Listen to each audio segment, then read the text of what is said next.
Good morning, नमस्कार। मैं अमित सिंह, आप देख रहे हैं टाइम्स नाउ। नौ भारत देश और दुनिया की तमाम बड़ी खबरों से आपको वाकिफ कराएंगे अगले आधे घंटे में, लेकिन रुक करते हैं इस वक्त की बड़ी खबर, ब्रेकिंग न्यूज का। यूपी, पंजाब समेत 5 राज्यों में विधानसभा चुनाव के बीच राजधानी दिल्ली में आतंकी साजिश को नाकाम किया गया है। कल यूपी बॉर्डर के करीब दिल्ली के सीमापुरी इलाके में संदिग्ध बैग से 3 किलो आईडी बरामद किए गए। सीमापुरी में मकान नंबर D49 के कब्रे से आईडी भरा बैग बरामद हुआ है। एनएसजी की टीम ने दिलशाद गार्डन के डिस्ट्रिक्ट पार्क में इस आईडी को डिफ्यूज किया। एनएसजी के मुताबिक आईडी में RDX का इस्तेमाल हुआ था। बताया गया कि जिस कमरे में आईडी भरा हुआ था, बैग वहां से मिला, उसमें 3 से 4 लड़के किराए पर रहा करते थे, जो फिलहाल फरार चल रहे हैं। कुछ दिन पहले गाजीपुर में मिले विस्फोट की जांच के दौरान मिले लिंक से पुलिस इस साजिश को नाकाम करने में कामयाब हुई है। फिलहाल पुलिस ने मकान मालिक को हिरासत में ले लिया है और जांच की कार्रवाई आगे बढ़ा रही है। ओल्ड सीमापुरी के एक मकान में एक बैग के अंदर दिल्ली पुलिस स्पेशल सेल को जो आईडी बरामद हुआ था, उसको दिलशाद गार्डन के डिस्ट्रिक्ट पार्क में लाकर डिस्पोज ऑफ किया गया है। एनएसजी के बॉम्ब जो एक्सपर्ट्स हैं, उनकी निगरानी में उसको डिफ्यूज किया गया है। करीब 3 किलो RDX था और आप देख सकते हैं कि यहाँ पे पुलिस बल मौजूद है और इस पूरी जगह को ब्लॉक किया गया था। जिस वक्त ये डिस्पोज ऑफ किया जा रहा था, ये वो मशीन है जिसके अंदर वो मशीन रख के लाई गई है जिसमें इस आईडी को डिफ्यूज किया गया है। ये एनएसजी के ये एक मशीनरी है, इसको पहले ही मौके पे पहुंचाया गया था ओल्ड सीमापुरी थे और उसके बाद उसको उसी आईडी को इसमें रख के यहाँ पे लाया गया था। जिस जगह पे ये आईडी मिला था वो जगह एक रिहायशी कॉलोनी है, घनी आबादी वाला क्षेत्र है। अगर वहाँ पे इस तरीके का कोई धमाका होता तो काफ़ी ज़्यादा नुकसान हो सकता था, लेकिन जिस तरीके से लगातार दिल्ली के अंदर 2 महीने में 2 बार बड़ी मात्रा में RDX बरामद हुआ है, उससे कहीं ना कहीं एक आतंकी साजिश की ओर इशारा कर रही है कि दिल्ली को दहलाने की साजिश लगातार आतंकी रच रहे हैं। क्योंकि गाजीपुर में जिस तरीके से RDX मिला था, उसके बाद जो आतंकी संगठन ने उसकी जिम्मेदारी ली थी और उसने बोला था कि टेक्निकल ग्लिचेस की वजह से वो ब्लास्ट नहीं हो पाया, लेकिन भविष्य में दिल्ली तैयार रहे। और खासकर पंजाब और जम्मू कश्मीर को अपने लेटर में उन्होंने धमकाया था कि पंजाब और जम्मू कश्मीर की पुलिस भी तैयार रहे और हम बड़े धमाके के लिए आगे भी कुछ ना कुछ हमारी जो प्लानिंग है वो होती रहेगी और साजिश हमारी कामयाब होगी। लेकिन आज जिस तरीके से आईडी मिला है, उसको फिलहाल अभी यहाँ पे डिफ्यूज किया गया है। आपको दिखाएं, अंदर भी अभी एनएसजी के जवान मौजूद हैं, स्पेशल सेल दिल्ली पुलिस के जवान मौजूद हैं, लोकल पुलिस को बाहर खड़ा किया गया, सिक्योरिटी की गई है। उस पूरे एरिया को फिलहाल अभी बंद किया गया है क्योंकि इसी जगह पर वो आईडी फोड़ा गया है। लेकिन अगर ये आईडी कहीं किसी जगह पर प्लांट होता तो कितना बड़ा नुकसान हो सकता था, आप समझ सकते हैं। क्योंकि 3 किलो RDX इसके अंदर था और क्या इसकी पीछे साजिश थी, अब इसके पीछे इसकी जो पूरी जांच है वो अब स्पेशल सेल कर रही है। और स्पेशल सेल का कहना है कि जब गाजीपुर ब्लास्ट की जांच की जा रही थी, उसी दौरान कई कॉल इंटरसेप्ट हुए थे और उसी दौरान पता लगा है कि ओल्ड सीमापुरी के अंदर एक मकान के अंदर कोई संदिग्ध गतिविधि हो रही है। और इस घटना के खुलासे के बाद मेरे सहयोगी मोहित ओम ने मकान मालिक हाशिम की मां और बहन से बातचीत की। उन्होंने बताया कि जो संदिग्ध उनके मकान में किराए पर रह रहे थे, वो डीलर के जरिए वहां रहने आए थे। परिवार के लोग उनसे किसी भी तरह से पहले से जानते नहीं थे, कोई मालूमात नहीं थी। माता जी, क्या बताया था हाशिम ने, ये लोग कब से यहाँ पे रह रहे थे? बेटा मुझे ना पता, मुझे ना बताया कब से रह रहा है, कि महीना भर से रह रहे, कि 8 दिन से रह रहे, कि 10 दिन से रह रहे, मुझे ना पता। उसने डीलर के थ्रू दिया था। कभी आपने उन लड़कों को देखा था यहाँ पे? बेटा मैंने ना देखा, मैं देखती तो मैं देती ना, मैं ना देती पूत मेरे। हाशिम की जब बात हुई तब कुछ पता लगा, कुछ बताया बाद में? इस इंसिडेंट के बाद बताया हाशिम ने कि कब उन्होंने रखा था? बात नहीं हुई है, मुझसे बात ना हुई है बेटा, मुझसे बात हो जाती तो सबर तो आ जाता, मुझे बात ना हुई। कुछ जानते हैं इस पूरे मामले के बारे में कि ये लड़कों के बारे में? पूत मैं वो डीलर के जरिए दिया, वो डीलर जो है बाबू मैं ना जानते। और भी जानकारी हाशिम के, आप क्या लगते हैं हाशिम के? मैं उसकी बहन लगती हूँ, बड़ी बहन। हाँ, हमें पता नहीं था, उसने जब मकान दिया था ना तो हमें इस बारे में पता नहीं था। अपने उसने डीलर के थ्रू देता था, वो खुद देता था, खुद वो करता था, क्योंकि उसका कोई काम वाम तो करता नहीं है, वो अपने मकान दे के वो करता है। अब इसकी इतनी उम्र भी नहीं है और फिर तबीयत भी इसकी खराब रहती है, BP बढ़ता है। तो ऐसे हमने तो इनके चेहरे भी नहीं देखे ना, कि हम जाते हैं, हम लड़कियां कहाँ जाते हैं उसके घर में, कोई भी नहीं जाता है उसके घर में। और अब और इस बड़ी खबर पर लगातार हमारी नजर बनी हुई, हर अपडेट आप तक पहुंचाने और बताने की कोशिश करेंगे। फिलहाल रुक करते हैं देश और दुनिया की 100 बड़ी खबरों का फटाफट अंदाज में। दिल्ली के सीमापुर में बड़ी साजिश नाकाम, एक संदिग्ध बैग से 3 किलो आईडी बरामद। आईडी को दिलशाद गार्डन डिस्ट्रिक्ट पार्क में डिफ्यूज किया गया। मकान नंबर D49 से मिला संदिग्ध बैग। किराए पर घर में रहने वाले 2 लड़के फरार, मकान मालिक को हिरासत में लिया गया। दिल्ली के सीमापुरी में आईडी मिलने को लेकर एफएसएल की टीम और एनएसजी ने मौके पर पहुंचकर सबूत जुटाए। टाइम्स नाउ भारत को पुलिस कमिश्नर ने दी जानकारी। गाजीपुर आरडीएक्स मामले की जांच से मिली सूचना, मकान मालिक ने किराएदार का वेरिफिकेशन नहीं कराया। सीमापुरी में मिले आईडी को लेकर एनएसजी का बयान। आईडी में आरडीएक्स और अमोनिया नाइट्रेट का इस्तेमाल किया गया। सीमापुरी में मिले आईडी के बाद यूपी दिल्ली की सीमा पर चेकिंग शुरू। गाजियाबाद पुलिस ने विशेष चेकिंग अभियान चलाया। पंजाब चुनाव के दौरान आरडीएक्स के इस्तेमाल का शक, हिमाचल के कुल्लू में भी मिला था 3 kilo RDX. Ahmedabad 2008 serial blast case में आज होगा सजा का ऐलान। स्पेशल कोर्ट सुबह 11 बजे 49 दोषियों की सजा मुकर्रर करेगा। यूपी में तीसरे चरण और पंजाब चुनाव के लिए प्रचार का आज आखिरी दिन है। शाम 6 बजे से चुनाव प्रचार थम जाएगा। सिर्फ डोर टू डोर कैंपेन करने की इजाजत होगी।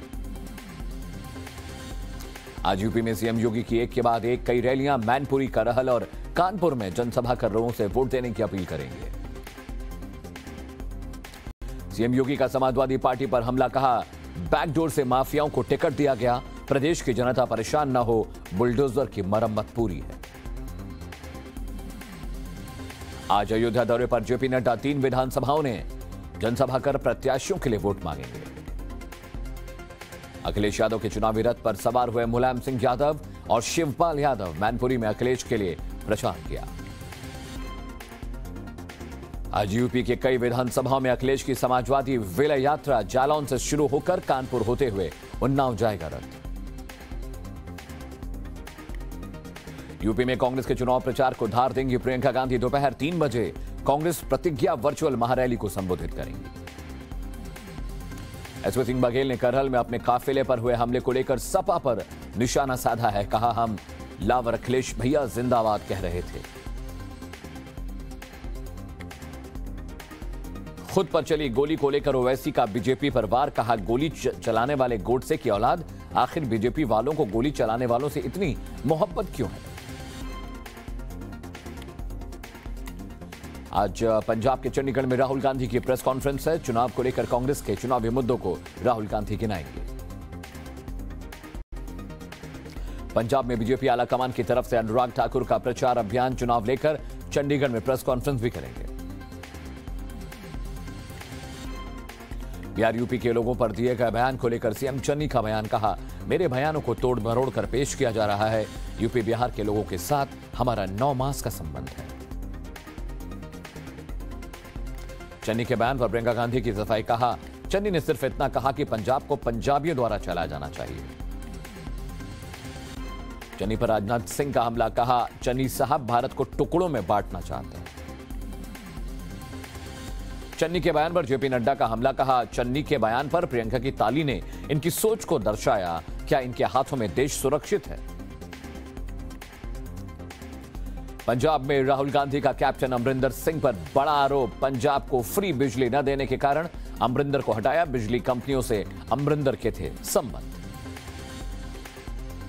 कुमार विश्वास के बयान को दिखाने से पहले ईसी ने लगाई रोक।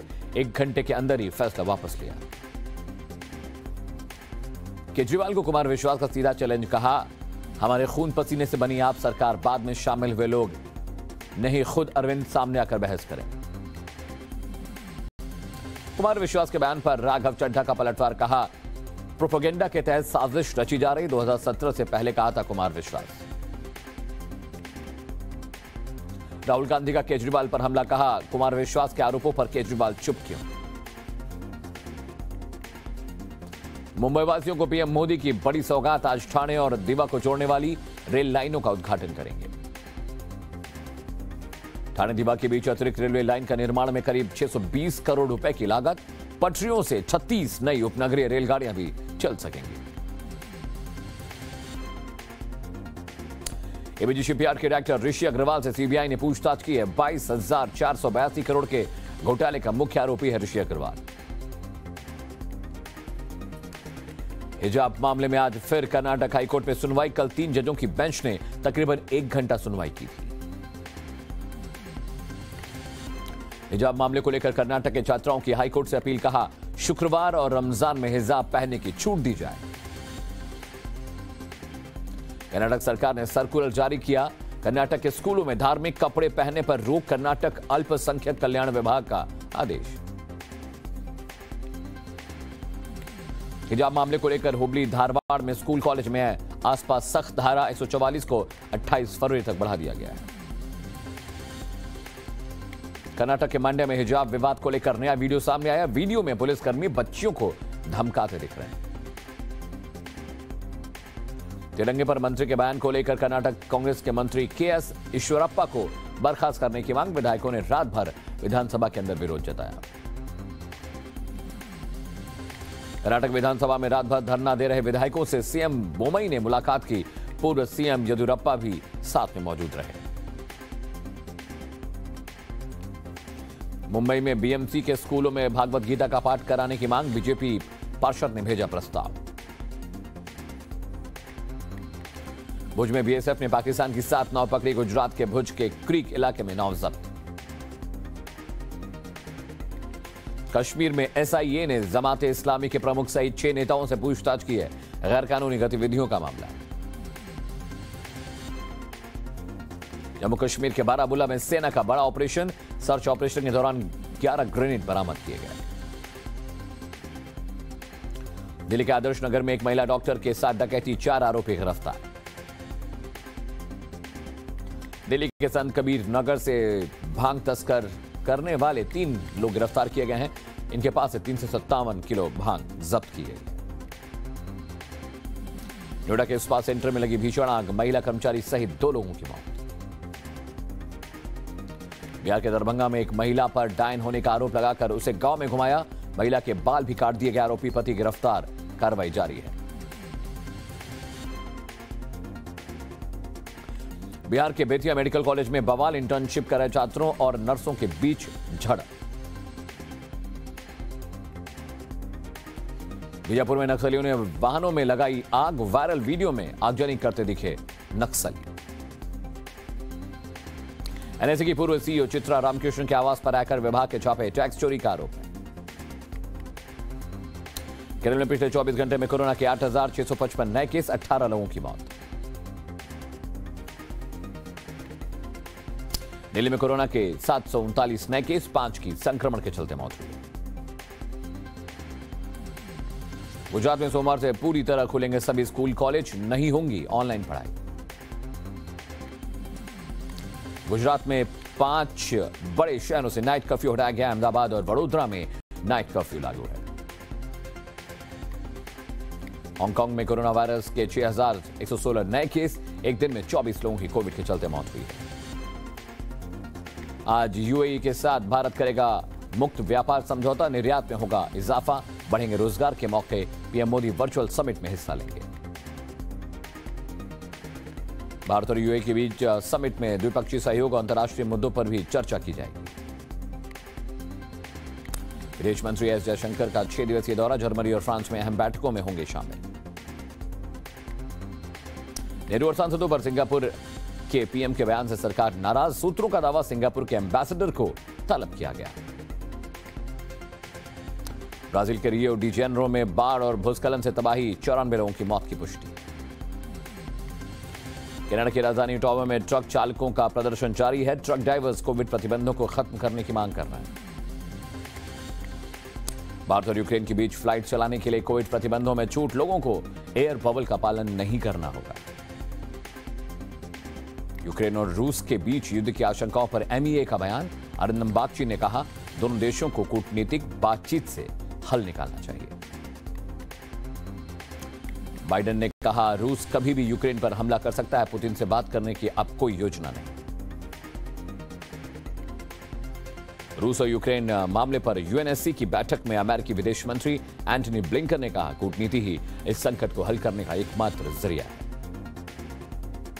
यूक्रेन पर हमले की योजना नहीं बना रहा है, रूस विदेश मंत्रालय ने यह जानकारी दी। यूक्रेन रूस विवाद में यूक्रेन का बड़ा बयान, रूस की सेना ने यूक्रेन पर की बमबारी तोपों से कुल 32 राउंड गोले दागे। रूस ने उप अमेरिकी राजदूत को निष्कासित कर दिया, यूएस डिप्टी एम्बेसडर बाट गोमन को निष्कासित किया गया। रूसी रक्षा मंत्रालय ने एक वीडियो जारी किया जिसमें रूसी सैनिकों को यूक्रेन की सीमा से पीछे हटने का दावा किया गया। यूक्रेन के साथ बढ़ते तनाव के बीच बेलारूस के राष्ट्रपति अलेक्जेंडर ने बेलारूस में चल रही सैन्य अभ्यास का निरीक्षण किया। ब्रिटिश प्रधानमंत्री बोरिस जॉनसन ने ब्रिटेन के हवाई अड्डे का दौरा किया, रूस पर भी टिप्पणी की। यूक्रेन के कीव में कर सुधारों के खिलाफ विरोध प्रदर्शन, छोटे उद्यमियों को कैश रजिस्टर को इस्तेमाल करने के लिए बाध्य करने वाले कानून को वापस लेने की मांग की गई। आज बेलारूस के तानाशाह अलेक्जेंडर लुकाशेंको से मिलेंगे रूसी राष्ट्रपति व्लादिमीर पुतिन। यूरोपीय सुरक्षा और द्विपक्षीय संबंधों पर होगी चर्चा। यूके ने सुरक्षा को लेकर विदेश निवेशकों के लिए टियर 1 निवेशक वीजा रूट का बंद कर दिया है। मिशिगन के ऑकलैंड हिल्स गोल्फ क्लब में आग लगी, समय रहते आग पर काबू पाया गया। जर्मनी में आया भयंकर तूफान, एक व्यक्ति घायल, मौसम वैज्ञानिकों ने दी थी चेतावनी। पोलैंड के क्राको शहर में तेज हवाओं से गिरा क्रेन, 2 श्रमिकों की मौत, 2 अन्य जख्मी। अमेरिका में 2 साल पहले लापता हुई बच्ची मिली, पुलिस ने बच्ची को सीढ़ियों के नीचे बने तहखाने में खोजा, अपहरणकर्ता गिरफ्तार। जल्द ही रेल नेटवर्क से जुड़ेगा कश्मीर, सबसे लंबी रेल टनल की खुदाई का काम पूरा हुआ। नीट एमडीएस की इंटर्नशिप की तारीख में बदलाव, इंटर्नशिप की तारीख 4 से 6 हफ्ते आगे बढ़ाई गई। आज भारत और वेस्टइंडीज के बीच दूसरा T20 मैच, पहले मैच में वेस्टइंडीज 6 विकेट से हारा। रोहित शर्मा मैच के दौरान यजुवेंद्र चहल के हंसने से नाराज हुए, कहा जल्दी आज दांत मत दिखा। रणजी में भी छाए अंडर 19 के हीरो, पहले ही फर्स्ट क्लास मैच में यश धुल की सेंचुरी, राज बाबा ने पहली गेंद पर लिया विकेट। वसीम अकरम ने पीएसएल मैच के दौरान बाबर आजम को जमकर फटकार लगाई, अब दे रहे हैं सफाई। भारतीय वनडे टीम की उप कप्तान हरमनप्रीत कौर को बाहर करने की मांग उठने लगी है। पूर्व कप्तान ने कहा 2017 में खेली पारी की बदौलत टीम में नहीं रह सकती। आईपीएल ऑक्शन के बाद जूही चावला ने की बेटी की तारीफ, कहा केकेआर कैंप में ट्रेनिंग ले रही है जानवी। पाकिस्तान दौरे की तैयारी के लिए बेस्ट बल्लेबाज मोनस लोबुशेन ने घर में बनाई अनोखी पिच। ऑस्ट्रेलिया की टीम अगले महीने टेस्ट सीरीज के लिए पाकिस्तान आएगी। आज रिलीज होगा अक्षय, जैकलिन और कृति सेन की बच्चन पांडे का ट्रेलर। अक्षय ने फिल्म का पोस्टर शेयर किया। बर्लिन इंटरनेशनल फिल्म फेस्टिवल में गंगूबाई बनकर उतरी आलिया भट्ट, व्हाइट साड़ी में दिखाया जलवा। रईस फिल्म प्रमोशन के दौरान हुई मौत का मामला 24 फरवरी को सुप्रीम कोर्ट में होगी सुनवाई। फरहान अख्तर और शिवानी दांडेकर की हल्दी सेरेमनी में पहुंची रिया चक्रवर्ती, 19 फरवरी को है शादी। विक्रांत मैसी गर्लफ्रेंड शीतल ठाकुर से आज ले सकते हैं 7 फेरे, विक्रांत अपने गांव में करेंगे शादी। पहली बार नवाजुद्दीन और भूमि पेडनेकर एक साथ, अनुभव सिन्हा की फिल्म में करेंगे काम, अफवाह है फिल्म का टाइटल। उत्तराखंड में अभिनेता अक्षय कुमार ने आईटीबीपी के जवानों के साथ वॉलीबॉल मैच खेला, सोशल मीडिया पर वायरल हुआ इसका वीडियो। अभिनेता बॉबी देओल का दिखा स्वैग, 1.65 करोड़ की पोर्शे से उतरते दिखे, बोले फैंस काशीपुर वाले बाबा की जय। लोकप्रिय कॉमेडियन कपिल शर्मा फिर से बड़े पर्दे पर लौट रहे हैं, डायरेक्टर नंदिता दास की फिल्म में काम करेंगे।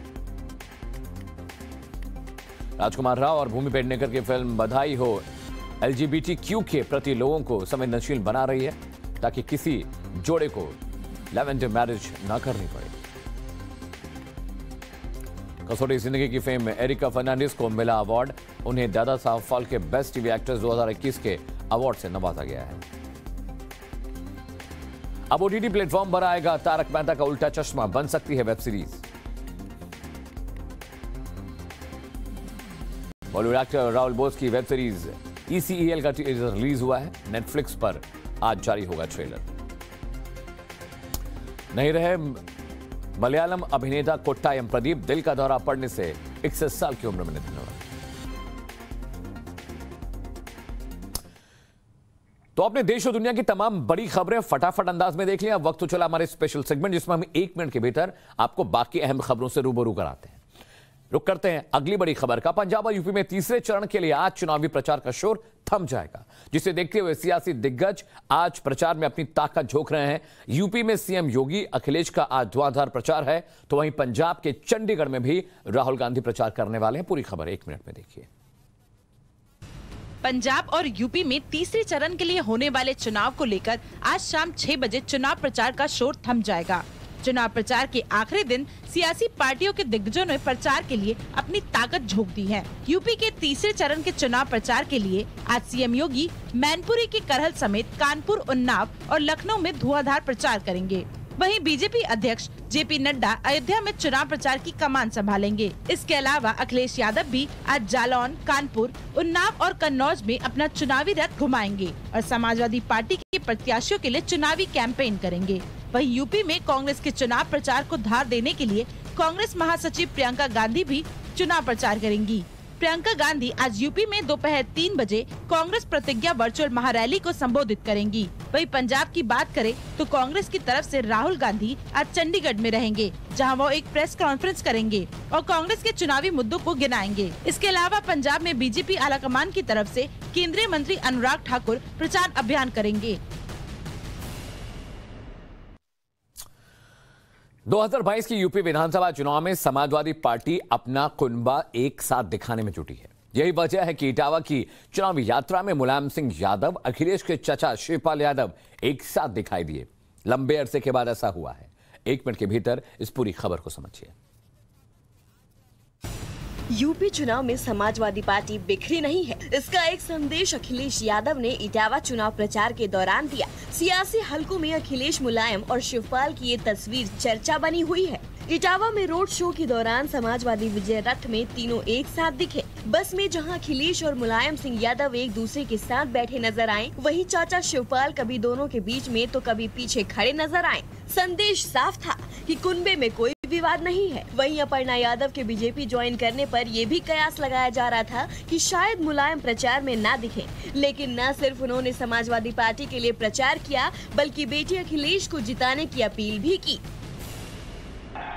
हाँ, मेरी भावना है, उसको पूरी भावना का आदर करते हुए अखिलेश को भारी वोट से जिताना और समाजवादी पार्टी को मजबूत करना। समाजवादी पार्टी के तीनों नेताओं के साथ आने पर कार्यकर्ताओं में भी जोश भर गया। राहुल गांधी ने आखिरकार उस तरह से पर्दा उठा दिया है कि उन्होंने कैप्टन अमरिंदर सिंह को पंजाब के सीएम पद से क्यों हटाया। राहुल ने यह बयान उस वक्त दिया जब वो पंजाब के फतेहगढ़ में जनसभा को संबोधित कर रहे थे। पूरी खबर 1 मिनट के भीतर समझिए। पंजाब में वोटिंग को 2 दिन बचे हैं। उससे पहले राहुल गांधी ने फतेहगढ़ की रैली को संबोधित करते हुए बड़ा बयान दिया है। राहुल गांधी ने अपनी रैली में खुलासा किया कि उन्होंने कैप्टन अमरिंदर सिंह को आखिरकार सीएम के पद से क्यों हटाया। राहुल गांधी ने कैप्टन पर आरोप लगाते हुए कहा कि कैप्टन अमरिंदर सिंह पंजाब के गरीब लोगों को मुफ्त बिजली देने को राजी नहीं हुए, इसलिए कांग्रेस आलाकमान ने उन्हें सीएम के पद से हटाने का फैसला किया। अमरिंदर सिंह जी को इसलिए हटाया गया क्योंकि अमरिंदर सिंह जी ने पंजाब के गरीबों की बिजली को माफ नहीं किया, इसलिए अमरिंदर सिंह को हटाया गया। और ये कोई गलत काम नहीं था भाइयों और बहनों।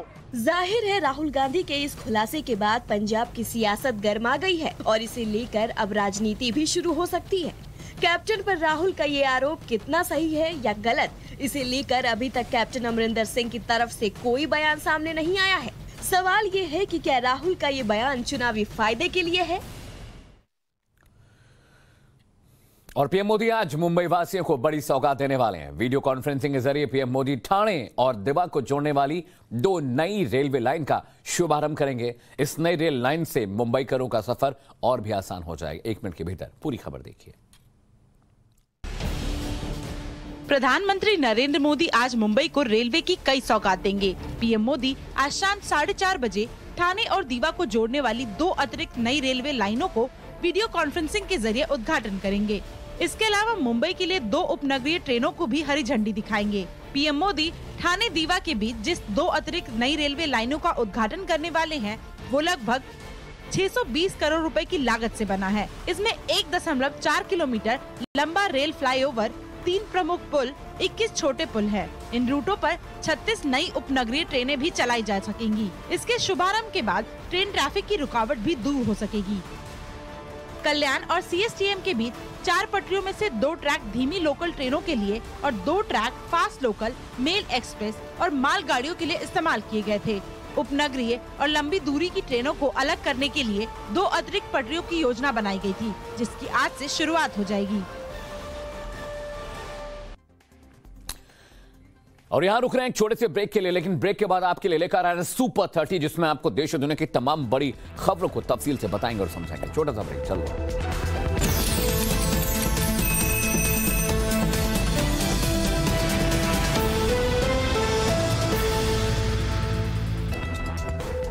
गुड मॉर्निंग, नमस्कार, मैं अमित सिंह, आप देख रहे हैं टाइम्स नाउ नव भारत। अब वक्त थोड़ा चला है हमारे स्पेशल सेगमेंट सुपर 30 का, जिसमें सबसे पहले हम आपको दिखा रहे हैं देश की बड़ी और अहम खबरें। 5 राज्यों में हो रहे विधानसभा चुनाव के बीच दिल्ली में बड़ी आतंकी साजिश को नाकाम किया गया है। यूपी बॉर्डर के करीब दिल्ली के सीमापुरी इलाके में संदिग्ध बैग से 3 किलो आईईडी बरामद की गई है। सीमापुरी में मकान नंबर D49 में एक कमरे से आईईडी भरा बैग बरामद हुआ है। एनएसजी की टीम ने दिलशाद गार्डन के डिस्ट्रिक्ट पार्क में आईईडी को डिफ्यूज कर दिया है। एनएसजी के मुताबिक आईईडी में आरडीएक्स का इस्तेमाल हुआ था। सीमापुरी में मिले आईईडी को लेकर एनएसजी ने बयान जारी कर कहा कि आईईडी में आरडीएक्स का इस्तेमाल किया गया है। सीमापुरी में मिले आईईडी मामले में मकान मालिक को हिरासत में ले लिया गया है और उससे पूछताछ की जा रही है। मकान मालिक ने किराएदारों का वेरिफिकेशन भी नहीं कराया था। बताया जा रहा है कि इस कमरे में 3 से 4 संदिग्ध किराए पर रहते थे, जो फिलहाल फरार है। वहीं आईईडी मिलने के बाद यूपी दिल्ली बॉर्डर पर सख्त चेकिंग की जा रही है। गाजियाबाद पुलिस ने विशेष चेकिंग अभियान चलाया हुआ है और हर आने जाने वाले गाड़ी की तलाश की जा रही है। अहमदाबाद 2008 सीरियल ब्लास्ट में आज दोषियों की सजा का ऐलान होगा। मामले में कोर्ट ने 49 लोगों को दोषी करार दिया है। वहीं 28 लोगों को बरी कर दिया गया था।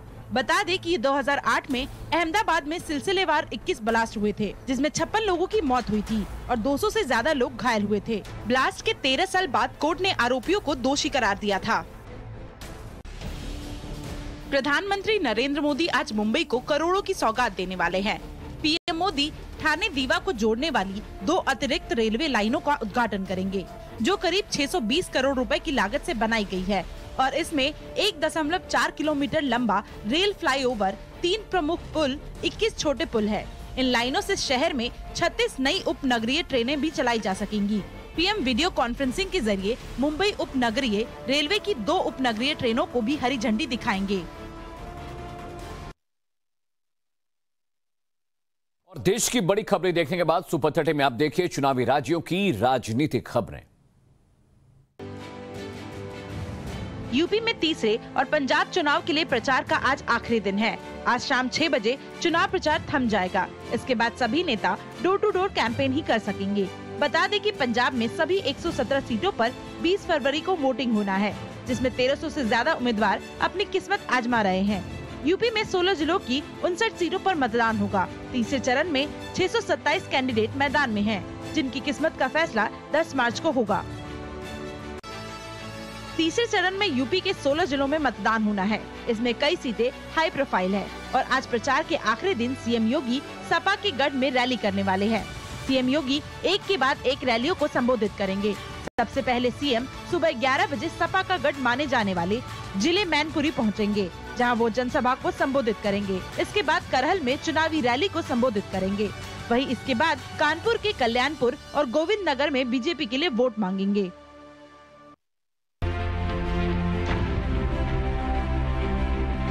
एक तरफ सीएम योगी कानपुर में प्रचार करेंगे, तो वहीं अखिलेश यादव भी कानपुर में समाजवादी विजय यात्रा निकालेंगे, जो कई क्षेत्रों से होकर निकलेगी।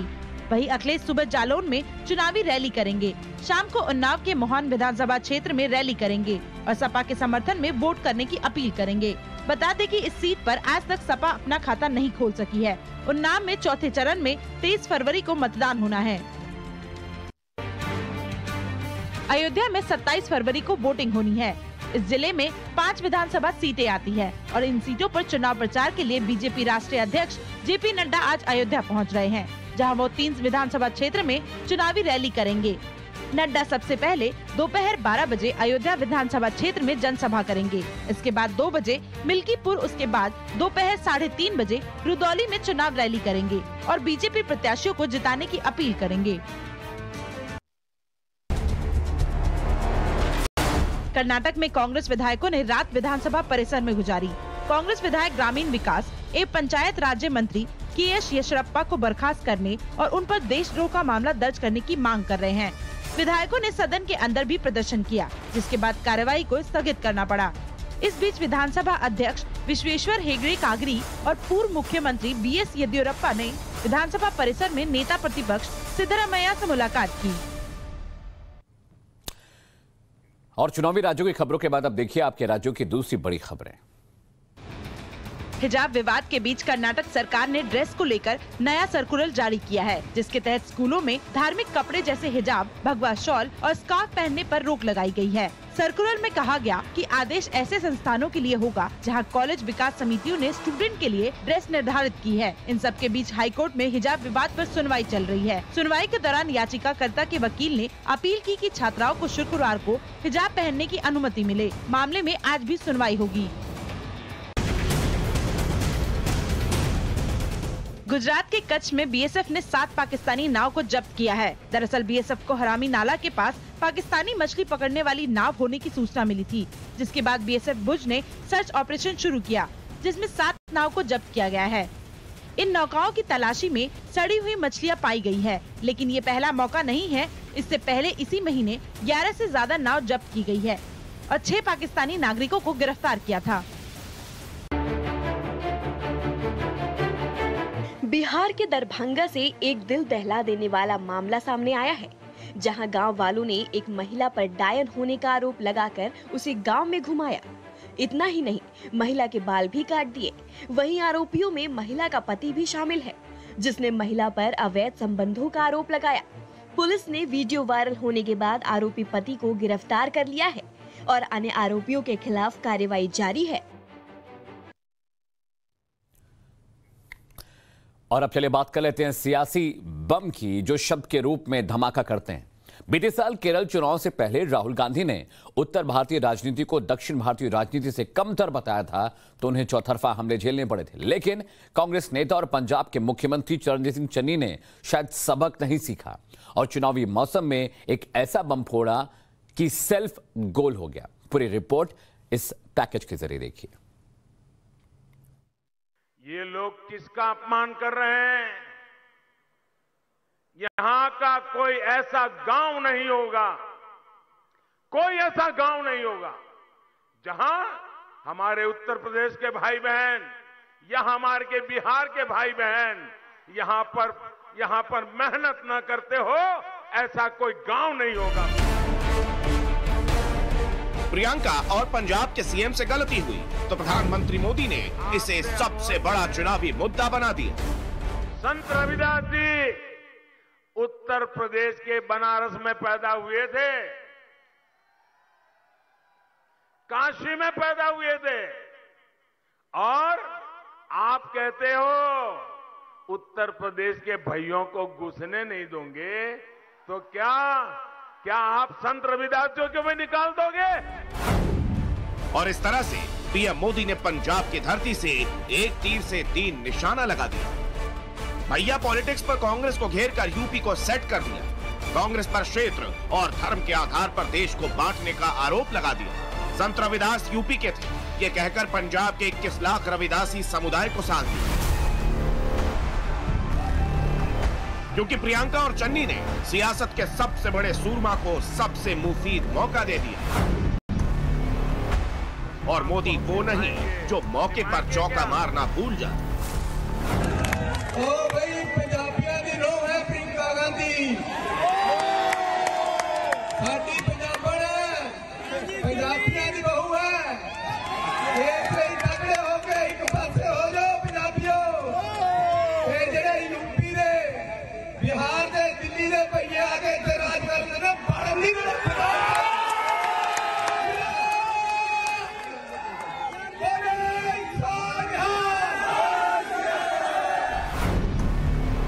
चुनावी मौसम में प्रियंका गांधी और चन्नी ने सेल्फ गोल किया तो विरोधियों ने कांग्रेस के खिलाफ हल्ला बोल दिया।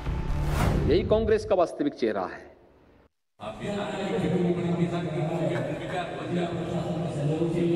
कितने लोग कितनी सेवा किए हैं लोग, ये सब मालूम नहीं, हमको तो आश्चर्य लगता है कि इस तरह की बात कैसे लोग बोलते हैं। प्रदेश के मुख्यमंत्री को दूसरे प्रदेश के लोगों के बारे में इतना डिरोगेटरी तरीके से बात करना बिल्कुल गलत है। भैया पॉलिटिक्स पर कांग्रेस घिर गई, गलती का एहसास हुआ, नुकसान का आभास हुआ तो प्रियंका और चन्नी दोनों को सफाई देनी पड़ गई। उसको घुमा के पब्लिक के सामने इस तरह से प्रेजेंट करेंगे कि भाई बहुत बड़ा अपमान हो गया। चन्नी जी क्या कह रहे थे, एक संदर्भ में बात कर रहे थे। वो बेसिकली ये कह रहे थे कि पंजाब की सरकार पंजाबियों से चलनी चाहिए। कल से मेरे एक बयान को तोड़ मरोड़ कर पेश किया जा रहा है। प्रवासी जितने पंजाब में लोग आए हैं, आज तक उन्होंने अपना खून पसीना लगाकर पंजाब को विकास के रास्ते पे तोड़ा। प्रियंका और चन्नी की सफाई भले ही आ गई है, लेकिन यूपी चुनाव में कांग्रेस को इसका खामियाजा भुगतना पड़ सकता है। उसी कांग्रेस को जो यूपी में अपना वजूद तलाशने के लिए संघर्ष कर रही है। Bureau report, times now, Navbharat. और पंजाब में वोटिंग से पहले अलगाववादी और राष्ट्रवाद की जंग छिड़ गई है। इस जंग की चिंगारी को हवा जिसने दी वो सक्रिय राजनीति में भी नहीं है। बावजूद इसके उन्होंने जो कहा उसने पंजाब की चुनावी जंग को और भड़का दिया। बैटल ग्राउंड में शब्द बाड़ों के हमले और तेज हो गए हैं, क्योंकि इस हमले की टाइमिंग बहुत सोच समझकर तय की गई थी।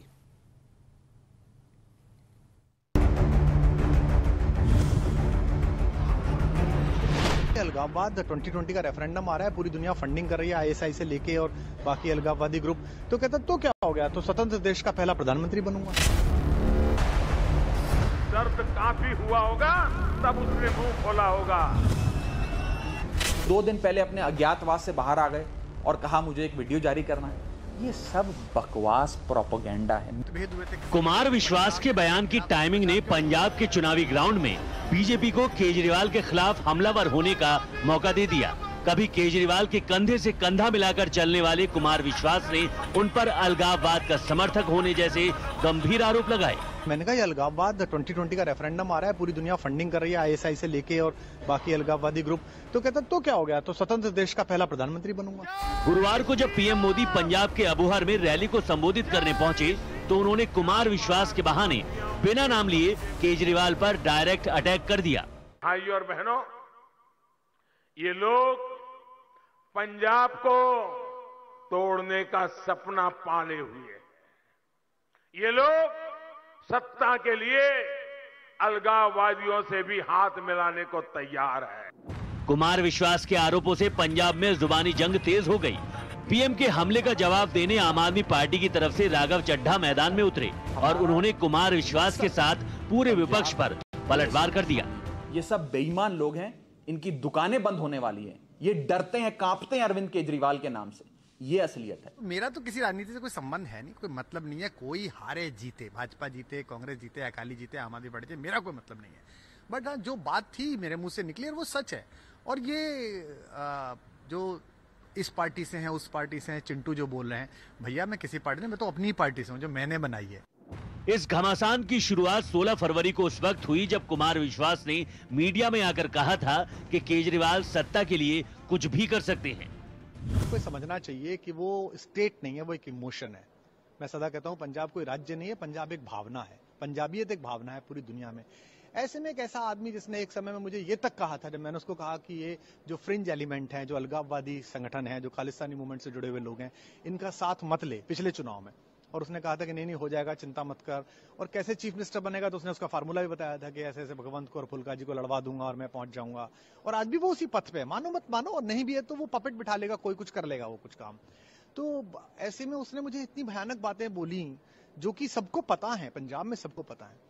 कि एक दिन तो मुझसे कहता है कि तू चिंता मत कर, या तो मैं एक स्वतंत्र सूबे का मुख्यमंत्री बनूंगा। और मैंने कहा ये अलगाववाद 2020 का रेफरेंडम आ रहा है, पूरी दुनिया फंडिंग कर रही है, आईएसआई से लेके और बाकी अलगाववादी ग्रुप। तो कहता तो क्या हो गया, तो स्वतंत्र देश का पहला प्रधानमंत्री बनूंगा। मतलब जिस आदमी के थॉट में इतनी ज्यादा अलगाववाद को लेके वो हो कि किसी भी कीमत पे बस मुझे सरकार मिले, सत्ता मिले। कुमार विश्वास का बयान केजरीवाल को पंजाब की वोट बैटल में कितना डैमेज करता है, पंजाब के लिए कौन अलगाववादी साबित होता है और कौन राष्ट्रवादी, इसका फैसला तो 10 मार्च को ही होगा, जब जनता का फैसला सबके सामने आएगा। Bureau report, times now Navbharat. और समाजवादी पार्टी के संरक्षक और यूपी के पूर्व मुख्यमंत्री मुलायम सिंह यादव कल यूपी के रण में उतर ही गए।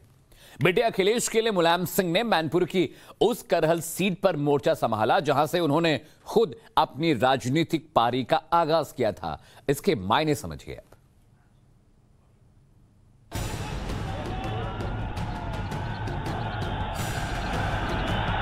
साल 2022, जगह मैनपुरी की करहल विधानसभा।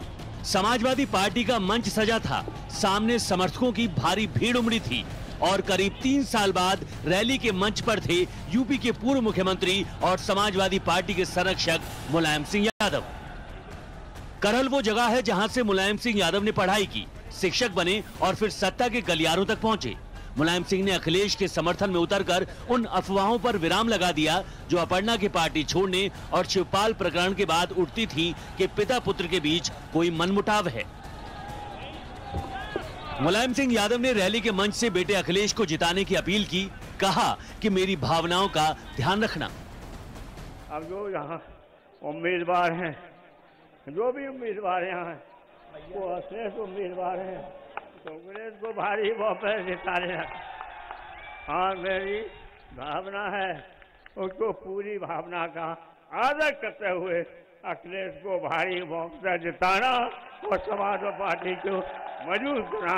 इन्हीं शब्दों के साथ बहुत बहुत धन्यवाद। जैसे ही मुलायम सिंह यादव का भाषण खत्म हुआ, अखिलेश यादव भी मंच साझा करने के लिए वहां पहुंच गए। अखिलेश ने मंच पर पहुंचकर मुलायम सिंह यादव के पैर छुए और आशीर्वाद लिया। गुरुवार को जहां मुलायम सिंह यादव ने अखिलेश यादव के लिए वोट मांगे, तो केंद्रीय गृह मंत्री अमित शाह अखिलेश को टक्कर दे रहे केंद्रीय मंत्री एसपी सिंह बघेल के प्रचार के लिए पहुंचे। अमित शाह ने मुलायम सिंह के बहाने अखिलेश यादव के खिलाफ हमला बोला। 5 किलोमीटर दूर कड़ी धूप में इतनी आयु हो गई है, नेताजी को भी मैदान में उतारना पड़ा है। नेताजी को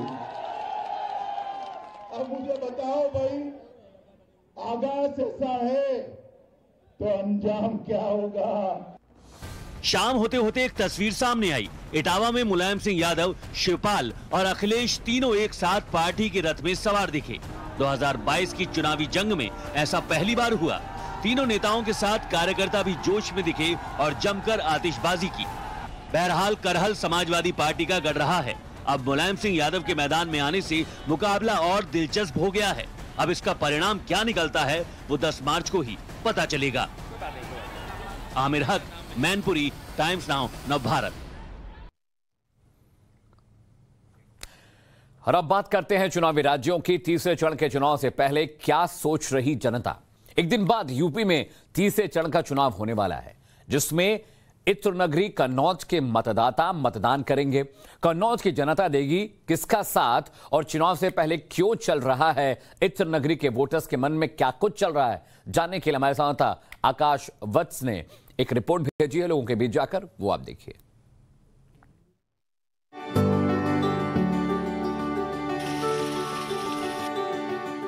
चुनाव है तो इत्र और इत्र वाले मित्र, इसकी खूब चर्चा हो रही है।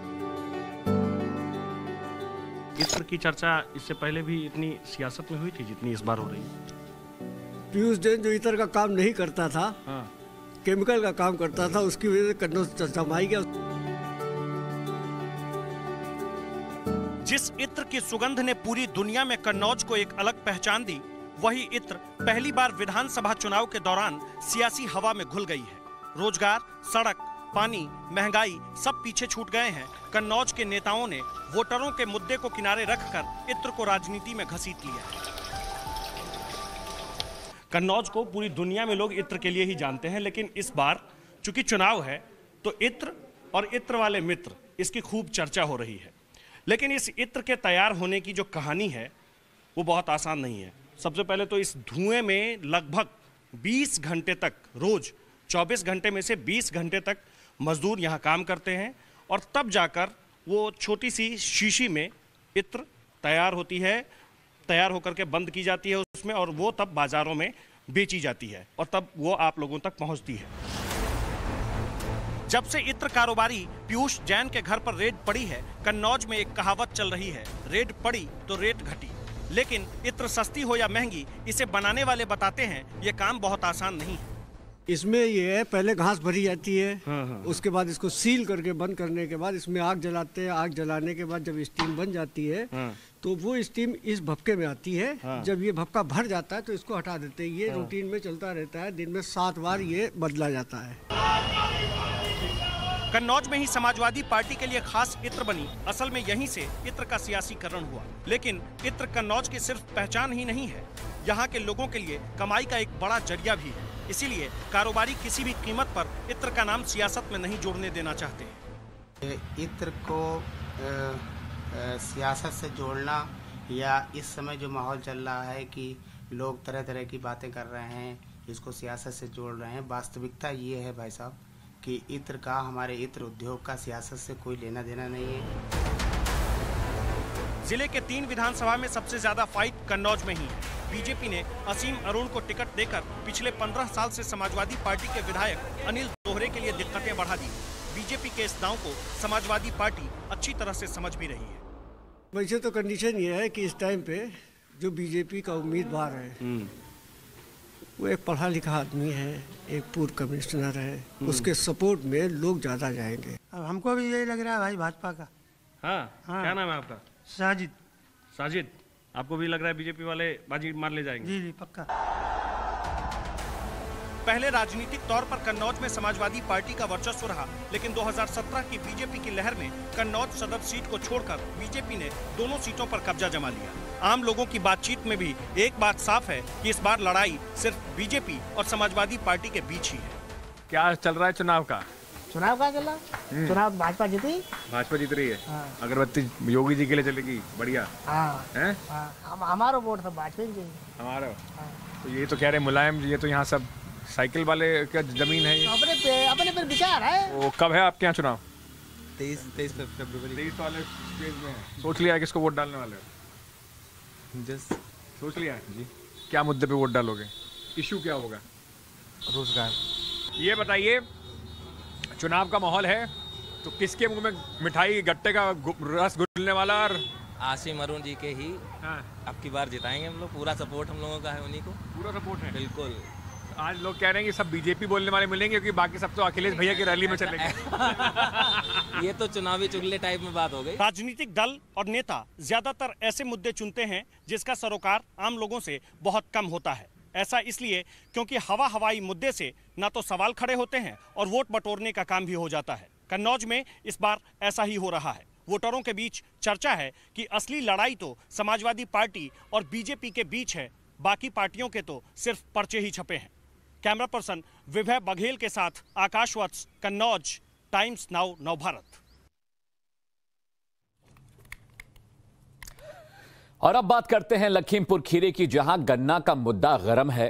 2017 के चुनाव में बीजेपी ने क्लीन स्वीप किया था, यानी सभी सीटों पर परचम की लड़ाई थी। लेकिन इस बार बीजेपी की राह आसान नहीं दिख रही है। आखिर क्या है, वोटर्स के मन में जानने की कोशिश की हमारे संवाददाता हर्षा चंदवानी ने।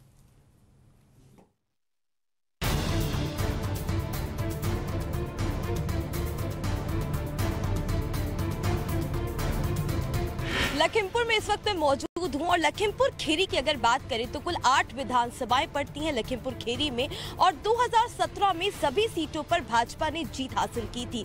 लेकिन इस बार किसान आंदोलन की वजह से और खास करके जो तिकुनिया कांड हुआ निघासन के तिकुनिया गांव में, उसके बाद से जो समीकरण है वो तेजी से बदले हैं। इस बार मेरे पीछे आप देखिए गन्ना दिख रहा होगा आपको, क्योंकि लखीमपुर में गन्ना और सरसों ये 2 चीजें सबसे ज्यादा है।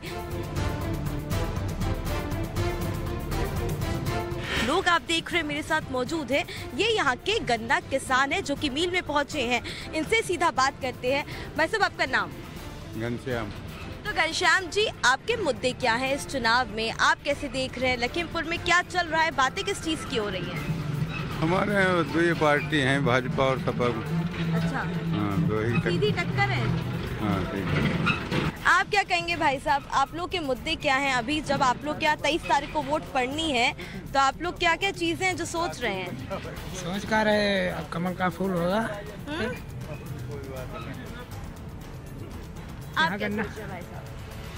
हम यही सोच रहे हैं कि मतलब किसानों के लिए कुछ अच्छा सोचें। तो अभी अगर पेमेंट वगैरह की बात करें तो गन्ने की पेमेंट वगैरह ठीक से मिल पा रही? क्योंकि अगर मैं चाहूँगी तो इमरान पूरा पैन करके दिखा दे कि हर तरफ आपको जो ट्रैक्टर है उनमें गन्ने भरे हुए नजर आएंगे।